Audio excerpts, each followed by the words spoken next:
Hello everyone, welcome my channel. শুরু করছি নতুন একটি ভিডিও। আজকে আমি সকালে জলখাবারে বানাবো কুমড়োর ছক্কা আর সাথে ফুলকপির পরোটা। অসাধারণ টেস্টের এই রেসিপিটি একবার খেলে মনে হবে যে এই রকম অসাধারণ টেস্টেরই রেসিপি বানিয়ে সকালে শুরুটা করা যাক।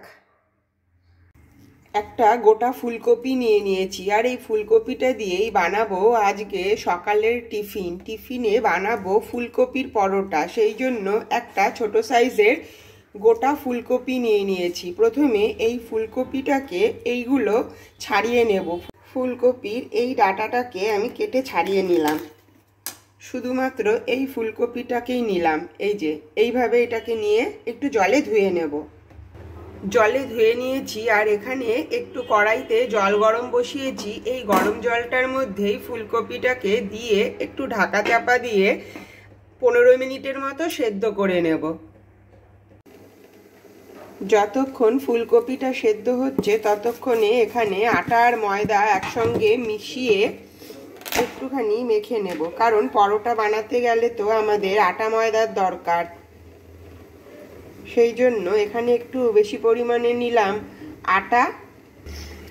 আটার সম পরিমাণেই নিয়ে নিয়েছি ময়দা। এবারে আটা ময়দাকে একসঙ্গে আগে একটুখানি মিশিয়ে নেব। আটা ময়দা ময়াম দেওয়ার সময় এখানে দিয়ে দেব স্বাদ অনুযায়ী নুন, একটু সাদা তেল দিয়ে ময়াম দেব, সাথে দিয়ে দেব একটু গোটা জিরে দিয়ে এটাকে ভালো করে মেখে নেব। এইরকম ময়াম দিয়ে ভালো করে মেখে নেব। এইভাবে ময়দাটাকে মেখে আমি রেখে দিলাম রেস্টিং টাইমে। এইবারে ফুলকপি যে সেদ্ধ করতে দিয়েছিলাম সেই ঢাকাটা খুলে ফুলকপিটাকে এবারে নামিয়ে নেব জল থেকে।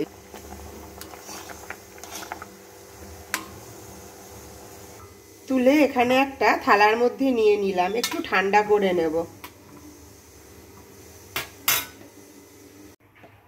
পরোটার সাথে খাওয়ার জন্য বানিয়ে নেব কুমড়োর ছক্কা। সেই জন্য আমি এখানে কুমড়োগুলোকে একটু বড় বড় সাইজ করেই ডুমো ডুমো করে কেটে নিয়েছি। আর সাথে রাত্রিবেলায় ভিজিয়ে রেখেছিলাম কাঁচা ছোলা, সাথে নিয়ে নিয়েছি 1 মুঠো কাঁচা ছোলা। এটা দিয়েই বানিয়ে নেব কুমড়োর ছক্কা। কড়াইটা বেশ ভালো করে গরম করে কড়াইয়ে সর্ষের তেল দিয়ে দিলাম। ফোড়নে দেব 1 চামচ কালো জিরে, একটা গোটা শুকনো লঙ্কাকে ফাটিয়ে দিয়ে দেব। দিয়ে ভালো করে ফোড়নটা আসলেই এর মধ্যে দিয়ে দেব ডুমো করে কেটে রাখা কুমড়োগুলো দিয়ে দিলাম। দিয়ে ভালো করে একটু নাড়াচাড়া করে নেব। আর এই সময়ই কুমড়োর সঙ্গে একসঙ্গে দিয়ে দেব যে কাঁচা ছোলাটাকে আমি কাল রাতে ভিজিয়ে রেখেছিলাম, সেই ছোলাটাকেও এর মধ্যে দিয়ে দেব। এখানে কোনো রকম কিন্তু আলু দেব না, আলু ছাড়াই শুধু কুমড়ো দিয়েই কিন্তু এই রেসিপিটা তৈরি হবে। এর মধ্যে দিয়ে দিচ্ছি স্বাদ অনুযায়ী নুন, 1/2 চামচ হলুদ গুঁড়ো, 1/2 চামচ জিরে গুঁড়ো, একটা চেরা কাঁচা লঙ্কা। নাড়াচাড়া করে নুন হলুদটাকে মিশিয়ে দিয়েছি। এবারে দিয়ে দিচ্ছি জল। আর এই রেসিপিটা কিন্তু একটু গা মাখামাখাই হবে, সেই জন্য খুব সামান্যই জল দিয়ে একটু নাড়াচাড়া করে ঢাকা চাপা দিয়ে রান্নাটা তৈরি করে নেব। এবারে ঢাকনাটা খুলে ভালো করে একটুখানি নাড়িয়ে নেব। আর এই কুমড়োগুলোকে একটু ভেঙে ভেঙে দেব চেপে চেপে। তারপর ওপর থেকে ধনেপাতা কুচি দিয়ে নামিয়ে নেব কুমড়োর ছক্কা। তৈরি হয়ে গেছে ফুলকপির পরোটার সাথে খাওয়ার জন্য দারুণ স্বাদের কুমড়োর ছক্কা। এইদিকে যে ফুলকপিটা আমি সেদ্ধ করে রেখেছিলাম, এই ফুলকপিটার থেকে শুধুমাত্র এই ফুলগুলোকে আমি এইখান থেকে ছাড়িয়ে নেব। এই ফুলগুলোকে ঠিক এইভাবেই পুরোটাকে করে নেব। ফুলকপির পুরো ফুলটাই আমি এইভাবে ছাড়িয়ে নেব, আর ছাড়ানোর পরে ভালো করে চামচ দিয়ে চেপে চেপে ভেঙে দেব।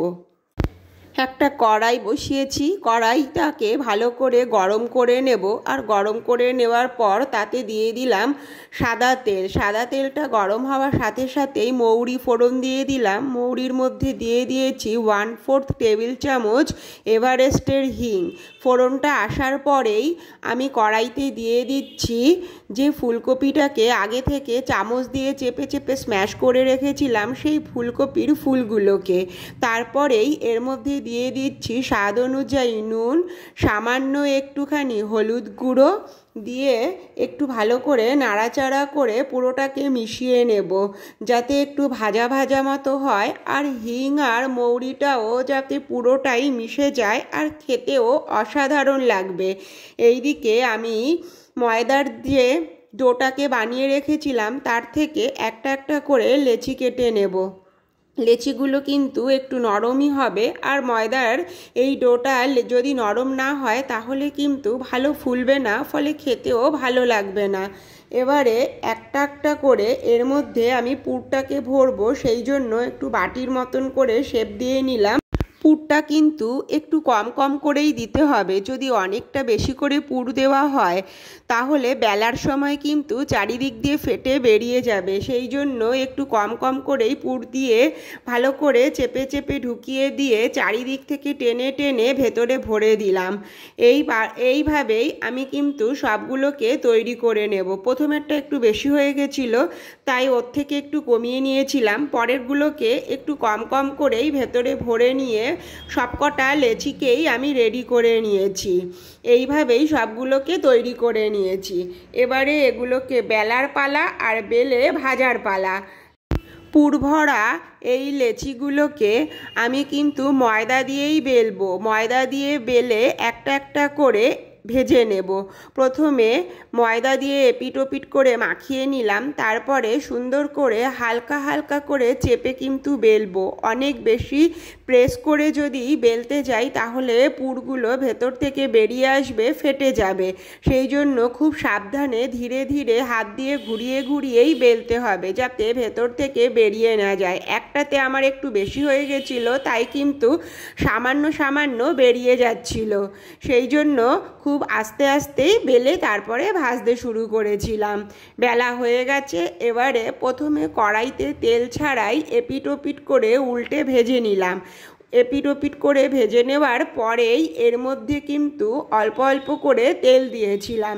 তেলটা দেওয়ার পরেই খুন্তি দিয়ে হালকা করে চাপতে হবে আর চেপে চেপে ফুলিয়ে নিতে হবে। ফুললে ভেতরটা কিন্তু খুব ভালো ভাজা হবে, না হলে কিন্তু ভেতরটা একটু কাঁচা কাঁচা খেতে লাগবে। সেই জন্য হালকা করে খুন্তি দিয়ে প্রেস করে করে উল্টে পাল্টে সাবধানে ভাজতে হবে। এইভাবেই একটা একটা করে বাকি সবগুলোকেই আমি কিন্তু ভেজে নিয়েছিলাম। দেখো আমি প্রেস করছি আর কি সুন্দর ফুলে যাচ্ছে চারিদিক থেকে।